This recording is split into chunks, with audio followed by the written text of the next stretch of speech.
Hurricane Milton now making landfall on the west coast of the U.S. state of Florida. In fact, tropical force winds and rain is now engulfing most of the state.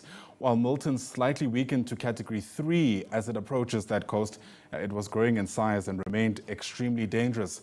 2 million people were ordered to evacuate from their homes in Florida, which of course has been battered by Hurricane Helene about 2 weeks ago. You're watching now some of the visuals that have been streaming in over the past 24 hours amid calls for some kind of evacuation orders. But let's try understand meteorologically, at least, what's taking place. Bring in from our weather desk, Joel Guy, who's with us here in studio for a better understanding. And Joel, the warning signs had been there for quite some time. I wonder what you're able to tell us about what we're able to see from the satellites about how bad it's actually looking.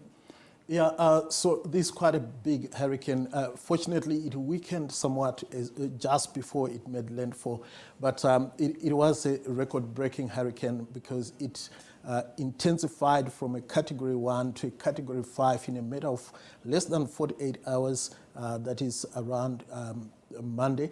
Then it re-intensified again just before making landfall. But still, it continued to produce quite a lot of strong damaging winds and heavy rains, as well as storm surges on the Gulf Coast of the Florida state. Yeah, of course, the U.S. is somewhat accustomed to these kind of adverse weather events. I spoke about Hurricane Helene that made landfall about 2 weeks ago. Is there a sense that it's getting more intense? Because I know often when we try to understand the idea of climate change, we're told the patterns might be similar, but the intensity may be changing. You haven't said it better. That's exactly what we are starting to see, even with our local severe weather events, thunderstorms, even the cut-off flows that we talk about mostly. So right now the hurricane season is going on in the Atlantic Ocean, and we are seeing lots of them coming up and intensifying quite a lot. There is one that fortunately curved all the way towards Western Europe, Hurricane Cake.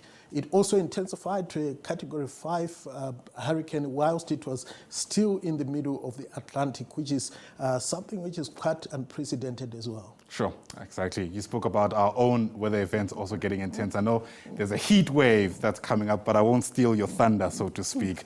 You do all the weather for us. All right, that's Joel Guy for you.